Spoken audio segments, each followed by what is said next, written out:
Hey guys, background screening. One of the most important things that you need to be aware of with regard to your staff records. It's going to be the first thing they check, the state, when they come in. It's the first thing that you're going to want to do before you even consider hiring anybody or putting them on the floor is get the background check done.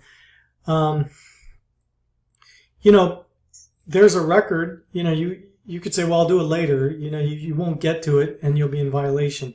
So they'll know, they'll see based on your staffing schedules that so-and-so started on this date and was working with residents or whatever it is, and you didn't get the background screening done until this date.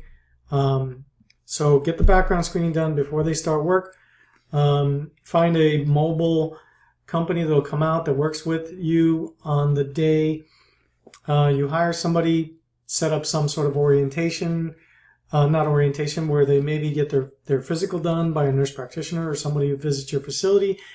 Have the mobile background screening done that same day, and then from that point, wait for your results, and then schedule out your first day of training. So you need to be aware of that if you need to hire somebody in a hurry, that's going to be your limitation, those few things that need to get done ahead of time. And it's just not something you should, try to skip around, because you'll get caught and bad things will come. With regard to records, okay, so your staff records have to have documentation of compliance with level 2 background screening for all staff subject to the screening requirements. Now, not only do they need to be screened, so you need to log in when you have your login, and we're going to show you that in the next videos, how you will actually log in and create initiate a screening. But once you do the screening, you also have to make sure that you add them to your roster, and that's important, and you only have a certain amount of time. This may be a test question on your exam. How much time do you have to add them to your roster or to remove them from your roster? So if somebody is fired or let go, you also have to remove them from your roster. So the state could walk in, they could say, give me your list of your employees. You give them a list of your employees, they pull up the background screening list of employees, and if it doesn't match, then you're already in violation and you can't fix it, okay? So you need to update the list on the background screening website, both for new hires and for fires. Also, another thing that they will do, let's go ahead and flip over to ACA's page for this. Now, it's in the background screening regulations and forms section. Here you have the attestation of compliance with the background screening, the exemption, application for exemption or disqualification. I've had to do that before for somebody who had like some weird charge when they were 18 years old. They were now 50. And then I had to go through the process of applying for an exception. And for a good employee, it's worth it. It's not easy, and you have to do it every 5 years or however often. So don't just immediately, if it's somebody that you think is worth it, then maybe you need to fight for them. Here is the privacy policy. Okay.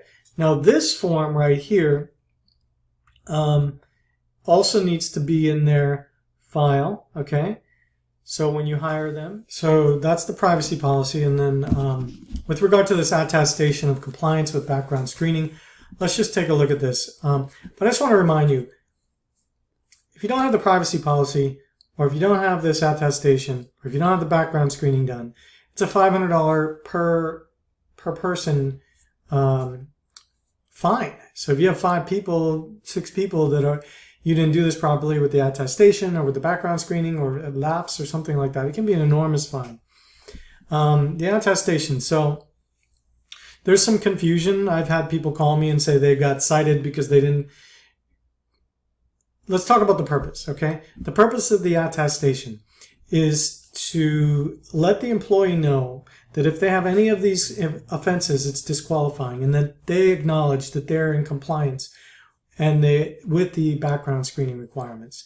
And if they ever have something or one of these offenses come up, then they're now no longer in compliance, and the ramifications of it, the penalty which is I think it's a felony. So when you get the background screening, they have to sign this as well. When you're setting them up for the background screening, have them sign this, have them sign the privacy statement, put it in their file. Now, when you renew it, you could also have them sign a new attestation. If they have a break in employments, have them sign the attestation. That will prevent you from having a surveyor that says that you need it. Okay, so let's go ahead and take a look at what FALA sent out. Okay, FALA sent out an email, and they said criminal history screening. Okay, let's see if I can. There we go. Attestation of compliance. A question came in recently regarding the attestation of compliance, which is required by the state of Florida for persons wanting to work in assisted living facilities or nursing homes. By reading and signing the attestation of compliance, potential employees are made aware of the criminal offenses that disqualify them for working and promise to inform their employer if they are arrested for one of these offenses while employed.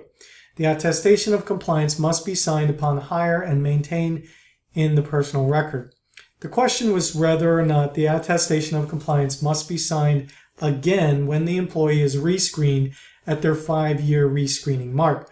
FALA staff checked with the background screening unit manager and the Agency for Healthcare Administration, who clarified that if there's no break in service, the attestation of compliance does not have to be signed again. Rather, it is upon hire requirement. If there is a break in service, a new employer will need to ask the potential new employee to sign the attestation of compliance for them and maintain it in their personal record. Okay, so that should take care of that.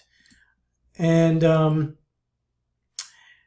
so once again, we're going to go into how you actually set up the background screening for a new employee.